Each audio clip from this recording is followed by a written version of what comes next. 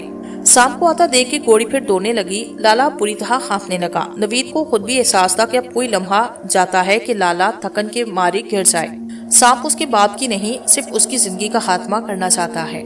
اسے رہ رہ کے اپنی غلطی کا احساس ہو رہا تھا۔ لالے کی رفتار کم ہو رہی تھی، سانپ اس کے سر پہ پہنچ رہا تھا۔ نوید نے چیخ کر لالے کو تیز توڑنے کے لیے کہا۔ خوف کے باعث اس کی آواز پھٹ گئی تھی۔